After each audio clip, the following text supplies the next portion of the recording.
எல்லா புகழும் புகழ்ச்சியும் வணக்கங்களும் ஏக இறைவன் அல்லாஹ் ரப்புல் ஆலமீன் அவன் ஒருவனுக்கே என்றென்றும் சொந்தமானது. அவன் தனித்தவன், யாதொரு இணையோ துணையோ தேவையோ இல்லாதவன். அவன் யாரையும் பெறவும் இல்லை, யாராலும் பெறப்படவும் இல்லை. அவனுக்கு நிகராக எதுவுமே இல்லை என்று சாட்சியம் சொல்கின்றேன். அந்த ஏக வல்லவனின் சாந்தியும் சமாதானமும் நமது சத்திய தூதர், சன்மார்க்கத்தின் போதகர், நம் உயிரிலும் மேலான நம்முடைய தலைவர் நபிகள் பெருமானார் ஸல்லல்லாஹு அலைஹி வஸல்லம் அவர்கள் மீது என்றென்றும் உண்டாகட்டும். அன்பிக்கினிய சகோதரர்களே, சகோதரிகளே, அல்லாஹ்வுடைய மிகப்பெரிய அருளால் அல்லாஹு தஆலா நமக்கு விசேடமாக்கி தந்திருக்கக்கூடிய 2 பெருநாட்களில் இந்த வருடத்துக்கான 2வது பெருநாளாகிய ஹஜ்ஜி பெருநாளில் நாங்கள் எல்லோரும் அந்த நாளுடைய ஆரம்ப இபாதத்தாக அல்லாஹ்வுடைய தூதர் ஸல்லல்லாஹு அலைஹி வஸல்லம் அவர்கள் எந்த தொழுகையை சொன்னார்களோ அந்த தொழுகையை தொழுதவர்களாக நாங்கள் எல்லோரும் இந்த இடத்திலே அமர்ந்திருக்கின்றோம். தொழுகையோடு அல்லாஹ்வுடைய தூதர் காட்டி தந்த அடுத்த சுன்னா தான் ஹுத்துபா. ஹுத்துபாவிலும் முழுமையாக கலந்து கொண்டு செல்வதுதான் சுன்னாவுடைய முழுமை என்பதை ஹுத்துபாவின் ஆரம்பத்திலே உங்களிடத்தில் ஞாபகப்படுத்திக் கொள்கின்றேன். அன்பிக்கினிய சகோதரர்களே, இந்த உலகத்தில் அல்லாஹு தஆலா ஆதம் அலைஹிஸ்ஸலாம் அவர்களை படைத்து பூமிக்கு அனுப்புகின்ற நேரத்தில் ஆதம் அலைஹிஸ்ஸலாம் அவர்களுக்கு ஒரு வார்த்தையை சொல்லிக் கொடுத்து அனுப்புகின்றார். குல் நஹ்பிது மின்ஹா ஜமீஆ, நீங்கள் இங்கிருந்து இறங்கிவிடுங்கள், நீங்கள் எல்லோரும் இங்கிருந்து இறங்கிவிடுங்கள். ஃபஇம்மா யஅதியன்னகும் மின்னி ஹுதன், எங்கள் புறத்திலிருந்து உங்களுக்கு நேர்வழி வரும். ஃபமன் தபிய ஹுதாய, யார் அந்த நேர்வழியை தன்னுடைய வாழ்க்கையிலே பின்பற்றுகின்றார்களோ, ஃபலா ஹவுஃபுன் அலைஹிம் வலா ஹும் யஹ்ஸனூன், அவருக்கு எந்த விதமான பயமோ எந்த ஒரு கவலையுமோ இருக்காது என்று அல்லாஹு தஆலா நபி ஆதம் அலைஹிஸ்ஸலாத்து வஸ்ஸலாம் அவர்களுக்கு சொல்லிக் கொடுத்து இந்த பூமிக்கு அனுப்பி வைக்கின்றார். இந்த வாழ்க்கையை பொறுத்த மட்டில் நாங்கள் எல்லாம் வாழ வந்திருக்கின்றோம். நம்முடைய வாழ்க்கை எவ்வாறு வாழ வேண்டும் என்கின்ற அந்த அறிவிப்பு இருக்கின்றது, அந்த செய்தி இருக்கின்றதே, அது இறைவனிடத்திலிருந்து வந்திருக்கின்றது. நாங்கள் இப்படித்தான் வாழ வேண்டும் என்று நம்முடைய வாழ்க்கையில எல்லோருடைய வாழ்க்கையிலும் ஒரு கொள்கை, ஒரு கோட்பாடு, ஒரு வழிமுறை இருக்கு. இந்த உலகத்திலே பிறந்த யாரும் அதுக்கு விதிவிலக்கு கிடையாது. எல்லோரும் தன்னுடைய வாழ்க்கையில இப்படித்தான் வாழ வேண்டும் என்று ஏதாவது ஒரு கொள்கையை வைத்திருப்பார்கள். பொருளாதாரத்தை இவ்வாறு தான் ஈட்ட வேண்டும் என்ற ஒரு கொள்கை இருக்கு. திருமண வாழ்க்கை, குடும்ப வாழ்க்கை இவ்வாறு தான் வாழ வேண்டும் என்கின்ற ஒரு கொள்கை இருக்கு. வியாபாரத்தை இவ்வாறு தான் செய்ய வேண்டும் என்ற ஒரு கொள்கை இருக்கு. ஏன் சாப்பிடுவதற்கு கூட நம்மில் அதிகமான இடத்துல கொள்கை இருக்கின்றது. இப்படித்தான் சாப்பிட வேண்டும் என்கின்ற ஒரு வழிமுறை. அந்த வழிமுறையை யாரோ சொல்லிக் கொடுத்திருக்க, அந்த வழிமுறையை தன்னுடைய வாழ்க்கையிலே பின்பற்றுகின்ற விதமாக ஒரு கொள்கையோடு தான் இந்த உலகத்திலே நாங்கள் செய்யக்கூடிய எல்லா காரியங்களையும் நாங்கள் அமைத்து வைத்திருக்கிறோம். அவ்வாறு இந்த உலகத்தில் நாங்கள் செய்யக்கூடிய காரியங்களை இப்படித்தான் செய்ய வேண்டும் என்கின்ற நெறிமுறை தெரியாததனால், அது சரியான வழிமுறை என்பது எது என்பதை அறியாததனால், இந்த உலகத்திலே சில ஒழுக்க சீர்கேடுகள் வருகின்ற நேரத்திலே அதை ஒழுக்கமாக்கிக் கொள்வதற்காக வேண்டி உலகத்திலே சில மக்கள், சில சிந்தனையாளர்கள் உருவாகி இந்த காரியங்களை இவ்வாறு செய்வதுதான் சிறந்தது என்று அவர்களுடைய சிந்தனைக்கு ஏற்ற விதமாக அவர்கள் ஒரு கொள்கையை வகுத்து நமக்கு தருவார்கள். பொருளாதார ரீதியாக மக்கள் எல்லாம் நசுக்கப்படுகின்ற நேரத்தில், ஏழைகள் நசுக்கப்படுகின்ற நேரத்தில், பணக்காரர்களாக இருக்கக்கூடியவர்கள் தொடர்ந்தும் பணக்காரர்களாக ஆகுகின்ற நேரத்தில், அவ்வாறான ஒரு பொருளாதார கோட்பாடு இந்த உலகத்திலே சமத்துவத்தை பேணவில்லை. இப்படி இருக்கக்கூடாது பொருளாதாரம், எனவே நாங்கள் ஒரு பொருளாதாரத்துக்குரிய கொள்கையை சொல்லுகின்றோம் என்று கால்மார்க்ஸ் போன்ற, லெனின் போன்ற ஆரம்ப காலத்தில் இருந்த சில தத்துவவியலாளர்கள் என்ன செய்கின்றார்கள் சொன்னால், பொருளாதாரத்துக்கென்று சில கொள்கைகளை கொண்டு வருகின்றார்கள். இந்த நாட்டிலே, இந்த உலகத்திலே இன்றைக்கும் வாழ்ந்து கொண்டிருக்கக்கூடிய கம்யூனிசம் என்று சொல்லக்கூடிய ஒரு கொள்கை இருக்கின்றது. அது வெறுமனே பொருளாதாரத்தை பற்றி மட்டும்தான் பேசும். அதற்கு குடும்ப வாழ்க்கை என்றால் என்னன்னு தெரியாது. அது குடும்ப வாழ்க்கையை எவ்வாறு நடத்த வேண்டும் என்பதை சொல்லித்தராது. பொருளாதாரத்தை எவ்வாறு ஈட்ட வேண்டும் என்கின்ற கொள்கையை மட்டும் பேசும். இன்னும் சில இடங்களுக்கு நாங்கள் போனோம் என்று சொன்னால் நிறைய நோய்வாய்ப்படுகின்றார்கள் மனிதர்கள். எனவே நோய்வாய்ப்படுகின்ற அந்த மனிதர்கள் நோயிலிருந்து வெளியிலே வர வேண்டும் என்பதற்காக வேண்டி, அல்லது ஆரோக்கியமான வாழ்க்கை இந்த உலகத்திலே வாழ வேண்டும் என்பதற்காக வேண்டி அதற்கென்று கொள்கைகள் வகுக்கப்பட்டு நம்முடைய உணவு பழக்கம் இவ்வாறு தான் இருக்க வேண்டும், உடற்பயிற்சி இவ்வாறு தான் இருக்க வேண்டும், நம்முடைய நேரத்திலே நம்முடைய காலத்திலே தூக்கங்கள் இவ்வாறு தான் அமைந்திருக்க வேண்டும் என்று சொல்லி அதற்கென்று கொள்கைகள் சொல்லக்கூடிய நிறைய கோட்பாடுகள் எல்லாம் இந்த உலகத்திலே இருக்கத்தான் செய்கின்றது. ஒரு வியாபாரத்துக்கு கொள்கை இருக்கின்றது, குடும்ப வாழ்க்கையிலே பிள்ளைகளை வளர்ப்பதற்கென்று கொள்கை இருக்கின்றது, குழந்தை வளர்ப்பது எவ்வாறு, குழந்தைகளை எவ்வாறு வழிநடத்துவது, பாடசாலைக்கு செல்கின்ற குழந்தையோடு எவ்வாறு நடந்து கொள்ள வேண்டும், 3 வயதுக்கு குறைந்த குழந்தைகளோடு எவ்வாறு நடந்து கொள்ள வேண்டும் என்றெல்லாம் புத்தகங்கள் எழுதி போட்டிருக்கின்றார்கள். யார் சொன்னது இதெல்லாம்? அவர்களுடைய உள்ளத்திலே சில சீர்கேடுகளை காணுகின்ற நேரத்தில் அதை சீர்படுத்துவதற்கு இது சரியாக இருக்கும் என்று மனித சிந்தனையிலே தோன்றிய சில எண்ணங்களை கொண்டு கொள்கைகள் வகுக்கப்படுகின்றன. அவ்வாறு பரவலாக இந்த உலகத்திலே நிறைய கொள்கைகள் இருந்து கொண்டிருக்கின்ற இந்த சந்தர்ப்பத்திலே அல்லாஹு தஆலா இந்த அனைத்தும் உள்ளடங்குகின்ற விதமாக ஒரு கொள்கையை இந்த உலகத்திலே அறிமுகப்படுத்துகின்றார். அந்த கொள்கையைத்தான் ஆதம் அலைஹிஸ்ஸலாத்து வஸ்ஸலாம் அவர்களுக்கு சொல்லிக் கொடுத்து அனுப்புகின்றார். ஃபஇம்மா யஅதியன்னகும் மின்னி ஹுதன், அந்த கொள்கைக்கு அல்லாஹ் வைக்கின்ற பேர் ஹுதா, நேர்வழி. எங்களிடத்திலிருந்து உங்களுக்கு நேர்வழி வரும். ஃபமன் தபிய ஹுதா, இந்த ஹுதாவை நீங்கள் பின்பற்றுவீர்களாக இருந்தால் ஃபலா ஹவுஃபுன் அலைஹிம் வலா ஹும் யஹ்சன், நீங்கள் கவலை இல்லாத, துன்பம் இல்லாத, எந்த விதமான வேதனையும் இல்லாத ஒரு நல்ல வாழ்க்கையை இந்த உலகத்திலே வாழலாம். அப்படி ஒரு வாழ்க்கையை இந்த ஹுதாவின் மூலமாக உங்களுக்கு நான் ஏற்படுத்தி தருகின்றேன். இந்த உலகத்திலே மனிதர்கள் ஏற்படுத்தி இருக்கக்கூடிய கொள்கைகள் அவர்களுடைய சிந்தனைக்குட்பட்டது. அந்த சிந்தனைக்குள்ளே நிறைய பலகீனங்கள் இருக்கின்றது. அந்த பலகீனங்களை தாண்டி அவன் சிந்தித்த ஒரு சில விடயங்களை கொண்டுதான் அவன் கொள்கைகளை ஏற்படுத்துவான். எனவே அவனுடைய பலகீனம் அந்த கொள்கையிலும் வெளிப்படும். இல்லை என்றால் அது மனிதன் உருவாக்கிய கொள்கையாக இருக்க முடியாது. மனிதனுடைய வாழ்க்கையிலே அவன் ஏற்படுத்துகின்ற கொள்கைகள் சில வேளைகளிலே காலத்தால் முரண்படும். அவன் இருக்கின்ற அந்த காலத்துக்கு சரியாக இருக்கும். நம்முடைய நாட்டிலே கூட கம்யூனிசத்தை பேசக்கூடிய சில கட்சிகள் இருக்கின்றது. தேர்தல் பிரச்சாரங்களிலே கடந்த காலங்களிலே அவர்கள் ஈடுபடுகின்ற நேரத்தில் 1980 காலங்களிலே அவர்களுடைய கொள்கை எவ்வாறு இருந்தது என்று நீங்கள் பார்க்கவில்லையா என்று அவர்களுக்கு எதிராக பிரச்சாரம் செய்யக்கூடியவர்கள் பேசுகின்ற சந்தர்ப்பத்தில் அவர்கள் கூட மீடியாவுக்கு வந்து சொன்ன வார்த்தை என்ன?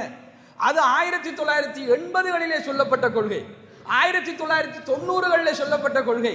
அந்த கொள்கையை நாங்கள் காலத்துக்கு ஏற்ற விதமாக இன்றைக்கு மாற்றி புதிய வேர்ஷனை வைத்துக் கொண்டிருக்கின்றோம். எனவே இன்றைக்கு அந்த கொள்கைகள் மாறிவிட்டது. அன்றைக்குள்ள கொள்கைகள் நாங்கள் வைத்துக் கொண்டிருக்கக்கூடிய பொருளாதார கொள்கை, எங்கள் புதிய கொள்கைகளை நீங்கள் வாசித்து பாருங்கள், அதற்கான புத்தகங்கள் என்ன இருக்கின்றது, பட்டியல்கள் என்று பேசுகின்ற நிலைமை. ஒரு 30 வருஷம் தாங்கவில்லை, கொள்கைகள் மாற்றப்படுகின்றது, புதிய சிலபஸ்கள் எல்லாம் உருவாகின்றது அந்த கொள்கைகளுக்கு. ஏனென்றால் மனிதர்கள் மூலமாக உருவாக்கப்பட்ட கொள்கை இதெல்லாம். ஆனால் அல்லாஹ் தஆலா நமக்கு ஏற்படுத்தி தந்திருக்கக்கூடிய இந்த வாழ்க்கைக்கு நாங்கள் எவ்வாறு நம்முடைய காரியங்களை செய்ய வேண்டும் என்று ஏற்படுத்தி தந்திருக்கின்ற கொள்கை இருக்கின்றதே, இந்த கொள்கை படைத்த ரப்புல் ஆலமீன் பலகீனங்களுக்கு அப்பாற்பட்டவன், எந்த பிரச்சனையும் இல்லாதவன், காலத்தால் முரண்படாதவன், எந்த வார்த்தையையும் மிக தெளிவாக அறிவிக்கக்கூடியவன், அவனுடைய வார்த்தை மிக துல்லியமானது, எல்லா காலத்துக்கும் பொருந்தக்கூடியது, எல்லா மனிதர்களுக்கும் பொருந்தக்கூடியது. இதுவரை இதுக்கு பின்னால் யாரெல்லாம் வர இருக்கின்றார்களோ, எப்படிப்பட்ட ஆட்சி வர இருக்கின்றதோ, எந்த நாட்டிலே அந்த ஆட்சி இருந்தாலும் எல்லா ஆட்சியாளர்களுக்கும் மிக சிறந்த, அதாவது இந்த உலகத்துக்கு ஒரு மனிதனுக்கு அவனுடைய வாழ்க்கைக்கு மிக சிறந்த ஒரு கொள்கையை சொல்வதாக இருந்தால் அது இறைவன் சொன்ன கொள்கையாகத்தான் இருக்க முடியும்.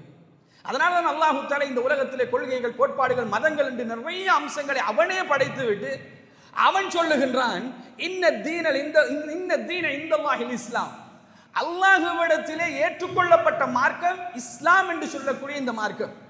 அல்லாஹ்வுடைய தூதர் ஸல்லல்லாஹு அலைஹி வஸல்லம் அவர்கள் ஹஜ்ஜத்துல் வதாவிலே அரஃபாவுடைய பெருவழியிலே நின்று கொண்டிருக்கின்ற நேரத்தில் அல்லாஹ்வுடைய தூதர் ஸல்லல்லாஹு அலைஹி வஸல்லம் அவர்களுக்கு ஒரு குர்ஆன் வசனம் இறங்கியது. யூதர்கள் பார்த்து பொறாமைப்பட்டார்கள் இந்த குர்ஆன் வசனத்தை. இந்த மாதிரி ஒரு வசனம் எங்களிடத்தில் இருந்திருந்தால் அந்த நாளை நாங்கள் பெருநாளாக கொண்டாடி இருப்போம் என்று சொன்னார்கள். அல்யௌம அக்மல்து லக்கும் தீனக்கும், இன்றைய தினம் உங்களுடைய மார்க்கத்தை நான் சம்பூர்ணப்படுத்துகின்றேன். வஅத்மம்து அலைக்கும் நிஅமதி, உங்களுடைய நிஅமத்துகளை நான் சம்பூர்ணப்படுத்துகின்றேன். வரதீது லக்குமுல் இஸ்லாம தீனா, இஸ்லாம் என்று சொல்லக்கூடிய இந்த மார்க்கத்தை நான் ஏற்றுக்கொண்ட, பொருந்திக் கொண்ட மார்க்கமாக நான் ஆக்கிவிட்டேன் என்று அல்லாஹ் தஆலா திருமறையுடைய வசனத்தை இறக்கி, இது என் மார்க்கம், நான் பொருந்திக் கொண்ட மார்க்கம், நான் காட்டி தருகின்ற கொள்கை என்று ரப்புல் ஆலமீன் நமக்கு சொல்லித் தருகின்றார். இந்த கொள்கை நம்முடைய வாழ்க்கைக்கான கொள்கை, இந்த உலகத்திலே நம்முடைய நிம்மதியான வாழ்க்கைக்கான கொள்கை. இந்த கொள்கையின் மூலமாக எந்த இடத்திலும் நாங்கள் பிரச்சனைகளை சந்திக்க போவது கிடையாது. சோதனைகளை நாங்கள் சந்திப்போம், ஆனால் பிரச்சனைகளை சந்திக்க போவது கிடையாது. இந்த கொள்கையின் மூலமாக வீழ்ச்சி அடைந்தவர்கள் என்று யாரும் கிடையாது. இந்த கொள்கையின் மூலமாக கேவலப்பட்டவர்கள் என்று யாரும் கிடையாது. வரலாற்றிலே ஒருவரையும் நம்மால் காட்ட முடியாது. இந்த கொள்கையின் மூலமாக சிறப்புப்படுத்தப்பட்டவர்கள், புகழ் பாராட்டப்பட்டவர்கள், சிறந்தவர்கள் என்று சொல்லப்பட்டவர்கள் என்கின்ற மனிதர்கள் தான் உருவாகினார்களே தவிர கேவலப்படுத்தப்பட்ட மனிதர்கள் இந்த உலகத்தில் உருவாகவில்லை. அப்படி ஒரு கொள்கை அல்லாஹ் தஆலா நமக்கு தந்திருக்கின்றார். இந்த உலகத்திலும் வெற்றி, நாளை மறுமையிலும் வெற்றி. இந்த உலகத்திலும் நிம்மதியான வாழ்க்கை, நாளை மறுமையிலும் நிம்மதியான வாழ்க்கை. சொர்க்கத்திலே உயர்ந்த பூஞ்சோலைகளிலே நாங்கள் இருக்கலாம் என்கின்ற அளவில் அல்லாஹ் தஆலா இந்த உலகத்திலே வைத்திருக்கக்கூடிய அருமையான ஒரு கொள்கை என்பார்ந்த சகோதரர்களே. இந்த இஸ்லாம் என்று சொல்லக்கூடிய இந்த கோட்பாட்டுக்குள் சின்ன சின்னதாக நிறைய கொள்கைகள் இருந்தாலும் அவ்வளவு கொள்கைகளையும் ஒன்றிணைத்து கட்டி இந்த மார்க்கத்தை வைத்திருக்கக்கூடிய கொள்கைதான் லா இலாஹ இல்லல்லாஹ் அல்லது தௌஹீத் என்று சொல்லக்கூடிய கொள்கை. எல்லா கொள்கைகளையும் கட்டி வைத்திருக்கக்கூடிய கொள்கை இந்த தௌஹீத் என்று சொல்லக்கூடிய கொள்கை மாத்திரம் நம்மிடத்திலிருந்து பலவீனமாகுமாக இருந்தால், அது அவிழ்ந்து போகுமாக இருந்தால், நமக்கு இந்த மார்க்கம் சொல்லி தந்திருக்கக்கூடிய அனைத்து கொள்கைகளும் ஒன்று ஒன்றாக நம்மை விட்டு கலருவதை நாங்கள் பார்க்கலாம்.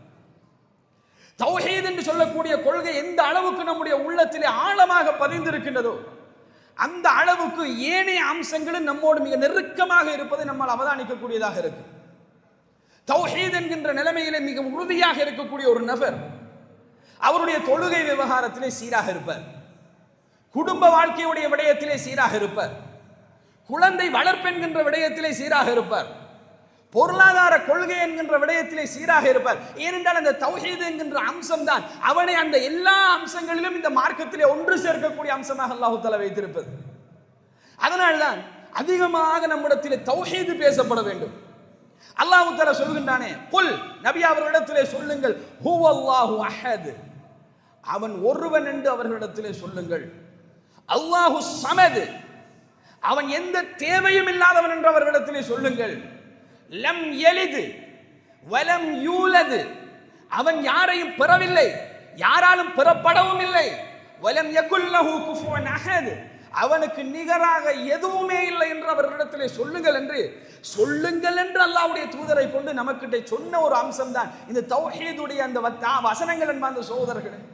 அல்லாஹ் தஆலா ஒருவன், அவன் ஒருவன் என்பதை நாங்கள் ஏற்றுக்கொள்ள வேண்டும்.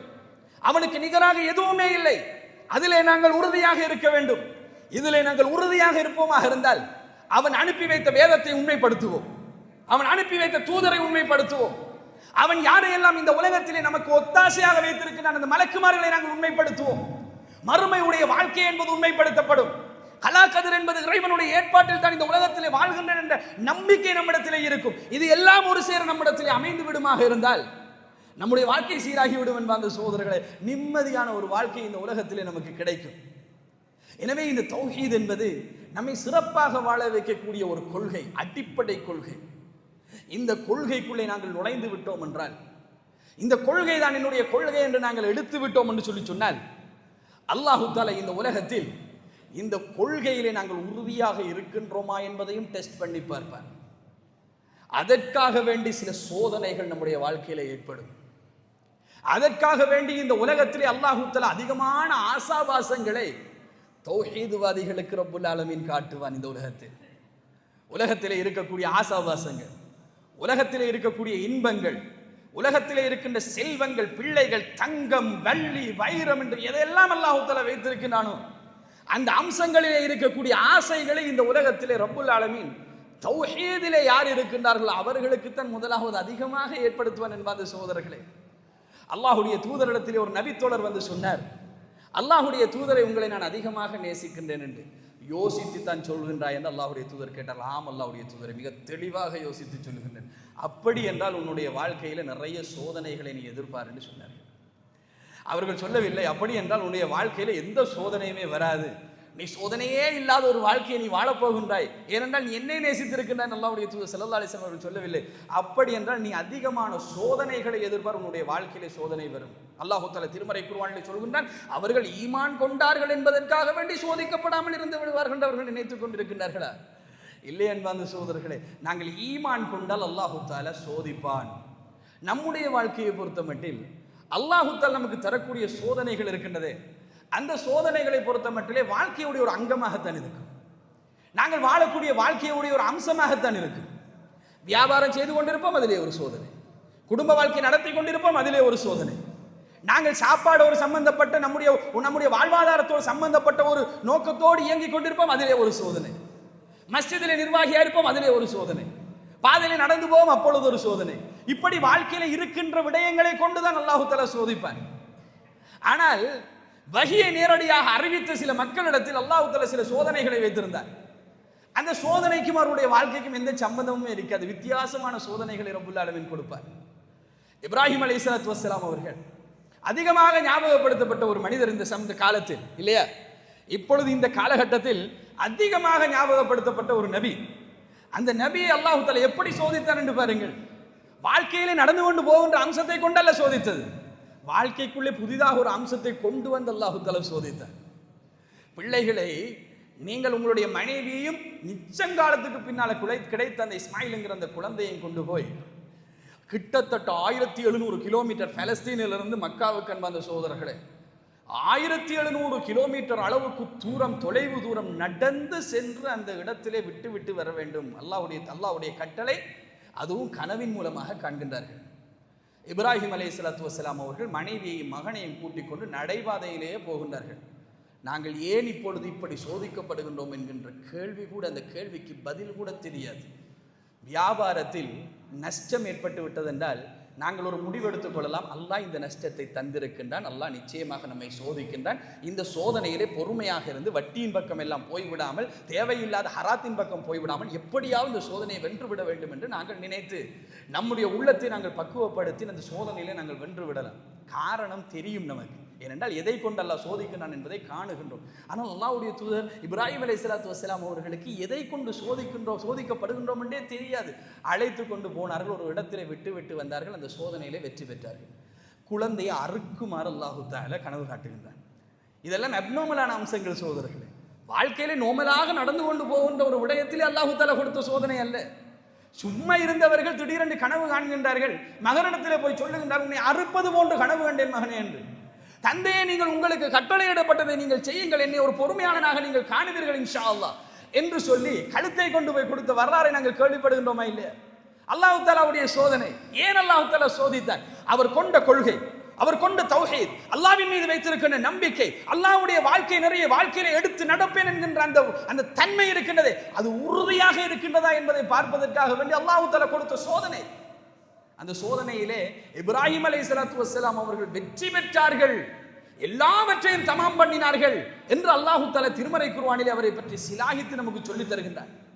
எனவே அல்லாஹ் தஆலா நாங்கள் ஒரு கொள்கையை எடுத்து விட்டோம் என்றால், இந்த கொள்கையின்படி வாழப்போகின்றோம் என்று முடிவு எடுத்து விட்டோம் என்று சொன்னால், அல்லாஹ் தஆலா இந்த கொள்கையிலே நாங்கள் எந்த அளவுக்கு உறுதியாக இருக்கின்றோம் என்பதை சோதித்து பார்ப்பான் என்பார் சகோதரர்களே. அந்த சோதனையிலும் நாங்கள் வெற்றி பெற வேண்டும். அந்த சோதனைகளை சந்திக்கின்ற நேரத்தை யோசித்துக் கொள்ள வேண்டியதுதான். நம்மை விட சோதிக்கப்பட்ட நபிமார்கள் இருக்கின்றார்கள், அல்லாஹ்வுக்கு விருப்பமான அடியார்கள் இருக்கின்றார்கள். அவர்கள் எல்லாம் சோதிக்கப்பட்டார்கள். அந்த சோதனையின் போது அவர்கள் கொள்கையிலே தளரவில்லை. அல்லாஹ்வுடைய தூதர் ஸல்லல்லாஹு அலைஹி வஸல்லம் அவர்கள் சோதிக்கப்பட்டார்கள். அல்லாஹ்வுடைய தூதருடைய தோழர்கள் சோதிக்கப்பட்டார்கள். நிறைய கஷ்டங்கள் கொடுக்கப்பட்டார்கள். மச்சான் நஸ்ரல்லாஹ், அல்லாஹ்வுடைய உதவி வராதா அல்லாஹ்வுடைய தூதரை என்று அல்லாஹ்வுடைய தூதரிடத்திலே வந்து கெஞ்சுகின்ற அளவுக்கு சோதிக்கப்பட்டார்கள், கஷ்டப்படுத்தப்பட்டார்கள். அதுக்கு முன் சென்ற சமூகம் நடுவிலே கொண்டு வந்து ரம்பம் வைத்து பிளந்து 2 துண்டுகளாக பிளக்கப்பட்ட வரலாறுகள் எல்லாம் இந்த கொள்கைக்காக இருந்தது. அந்த நேரத்தில் எல்லாம் அந்த மக்கள் உறுதியாக இருந்தார்களே, அந்த உறுதி நம்மிடத்தில் இருக்க வேண்டும் என்பது சகோதரர்களே. நாங்கள் தொல்கைவாதிகள், குர்ஆனையும் சுன்னாவையும் மாத்திரம்தான் நாங்கள் பின்பற்றுகின்றோம், எனவே சொர்க்கம் என்பது நமக்கு ஏகபோக உரிமை என்று நாங்கள் முடிவெடுத்து விடக்கூடாது.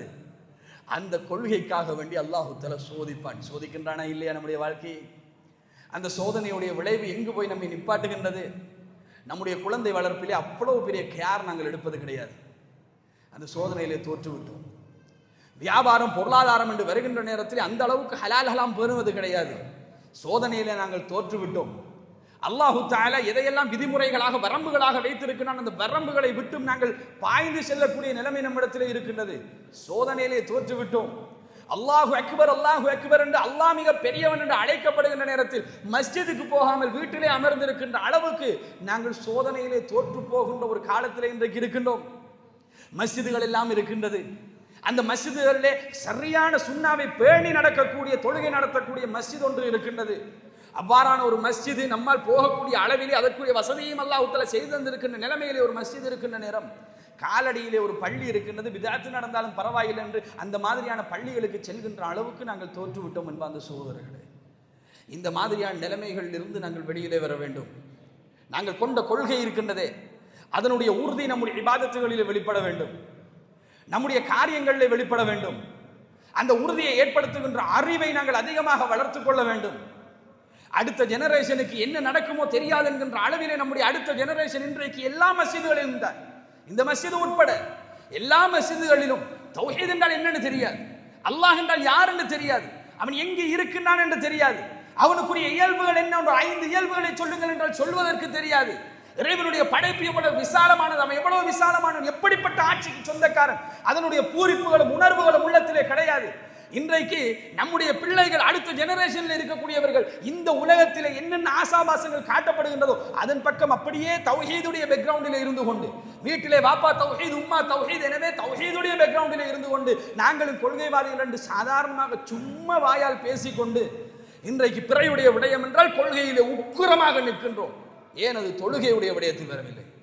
அரஃபாவுடைய நோன்பு என்றால் எப்பொழுது பிடிக்க வேண்டும் என்கின்ற விடயத்தில் எவ்வளவு ஆணித்தரமாக இருக்கின்றோம். எத்தனை கேள்விகள், எத்தனை தடவை பேசுகின்றோம். ஒரு ஆலிமிடத்திலே கேட்கின்றோம், அடுத்த ஆலிமிடத்திலே கேட்கின்றோம், கோல் பண்ணுகின்றோம், மெனக்கெடுகின்றோம். இன்றைக்கு பிடிக்க வேண்டுமா, நாளைக்கு பிடிக்க வேண்டுமா என்று அரஃபாவுடைய நோன்புக்கு எடுத்த முயற்சி கடமையான 5 வேளை தொழுகையிலே எப்படி தக்பீர் கட்ட வேண்டும், எப்படி ருக்குவுக்கு போக வேண்டும், எப்படி சுஜூது செய்ய வேண்டும் என்கின்ற விடயத்தில் நம்மிடத்தில் இருந்ததா?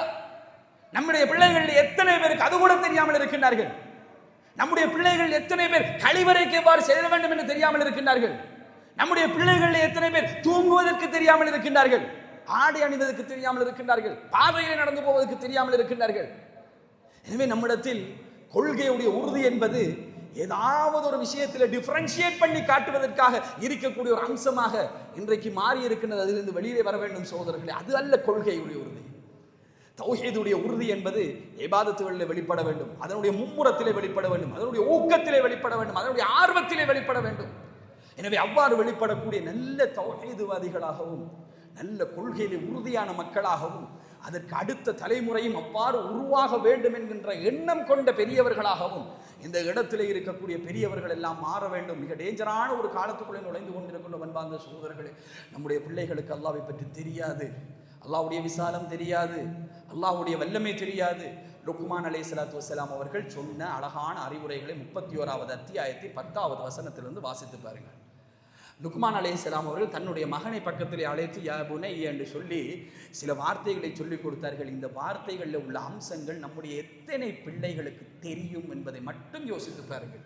அவர்கள் சொல்லிக் கொடுத்தது தௌஹீதை, அவர்கள் சொல்லிக் கொடுத்தது நல்ல கொள்கையை, இப்படித்தான் இந்த உலகத்திலே வாழ வேண்டும் என்கின்ற உறுதியை, தன்னுடைய உள்ளத்துக்கு தன்னுடைய பிள்ளையுடைய உள்ளத்துக்கு அடிப்படையாக எது சேர வேண்டும் அந்த அற்புதமான அந்த சிந்தனைகளை கொண்டு போய் கொடுத்தார்கள். அந்த சோதரர்களே, அந்த சிந்தனைகளில் எப்படி எத்தனை விடயங்கள் நம்முடைய பிள்ளைகளுக்கு நாங்கள் அடிக்கடி ஊட்டக்கூடியவர்களாக இருக்கின்றோம் என்பதை நாங்கள் சிந்திக்க வேண்டும்.